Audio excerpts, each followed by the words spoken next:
Sometimes you find yourself wishing that your parents or parent would just disappear. You could finally be your true self, free to breathe and live without carrying their internal emotional weight.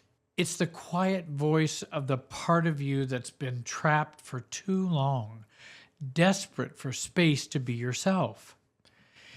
If you've been holding that secret with guilt for even a resentment or anger, this video will help you understand what it really means and why the real work isn't about them leaving or disappearing, but about finally getting your family out of you. I'm Jerry Wise, and for over 45 years, I've helped hundreds of thousands of people break free from narcissistic and dysfunctional family dynamics and reclaim their true self. Number one, wishing a narcissistic parent would disappear is a valid response to years of feeling trapped in emotional neglect, control, or abuse. You were never allowed to be your true self, only the version that pleased or protected them. This buried wish for your parent's absence often emerges from the emotional suffocation of being stuck in a system where your feelings and needs were never mattered. We may even feel guilt or shame over having these feelings. We just wish they didn't exist. We are so tired of dealing with internal feelings connected to them. We just want those feelings to stop. I can't seem to stop them, so if they would just disappear or even die, it might be a relief. Number two, wishing a narcissistic parent would die often reflects a deep desire for peace and for the freedom to finally live your own life. Your family's emotional Wi-Fi taught you that freedom only comes when their presence, their control, ends. The wish is about imagining for the first time a life not governed by your parents' moods, shame, guilt, or manipulation. Adult children of narcissists have spent exhausting years dealing with narcissistic parents, their whims, their control, their distortions, and their gaslighting, and their abuse. The good news is this: we can work on reducing and eliminating the internal chaos and upsetness which we have been programmed to feel. If this sounds like you, there's a free self-differentiation training that I offer that you get these old survival patterns out of you so you can finally be your true differentiated self. Number three, narcissistic parents create environments where emotional freedom feels literally impossible, leading to fantasies of escape. When escape feels impossible, the only imagined relief can be through their absence or even death.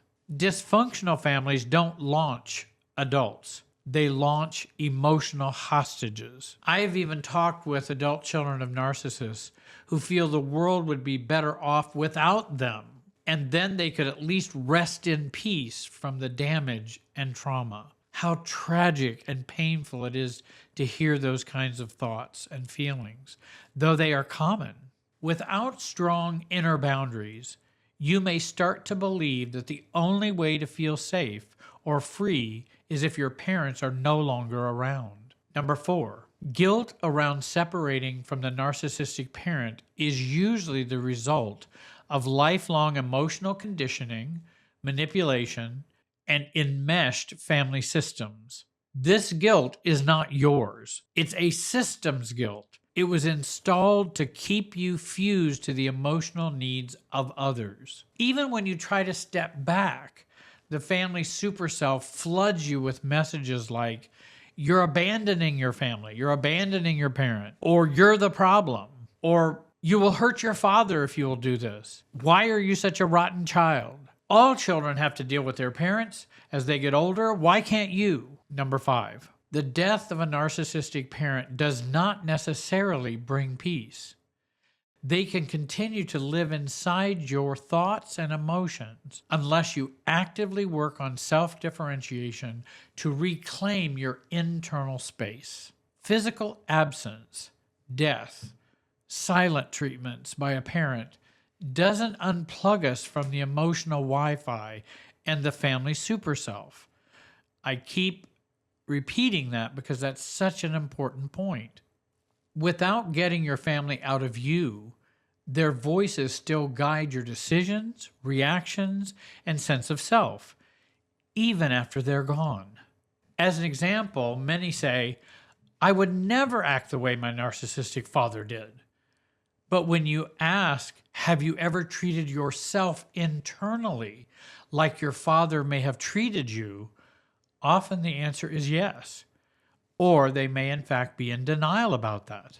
Number 6, grieving the nurturing parent you never had is a painful but necessary step in letting go of the emotional fantasy of who they could have been. Letting go of the fantasy that your parent or parents will change, understand you, hear you, love you, see how their behavior has hurt you is essential. It frees you to finally focus on building yourself instead of trying to fix them or wish they were different. Letting go of that hope of what your parents should or could have been often feels like losing them all over again. But it's how you finally stop losing yourself. For daily reminders on how to be your real self and get the family dysfunction out of you, I share simple tips on Instagram, TikTok, and Facebook. Feel free to join those communities at any time. Number 7, healing from narcissistic parenting includes learning to reparent the inner self with safety, respect, and emotional clarity. If you were raised in emotional chaos, safety was never modeled, nor a part of the family environment. Only survival was how we typically felt was important. Reparenting means developing the calm, well-defined adult self you were never taught to be. So the emotional programming of your family super self no longer controls your life. There are 2 authors I like on inner child work. Dr. Margaret Paul, she writes on inner bonding, and Dr. Charles Whitfield, and he writes on the inner child. These can help you with reparenting yourself. Number 8, wishing for a narcissistic parent's death can still be a form of emotional pursuit.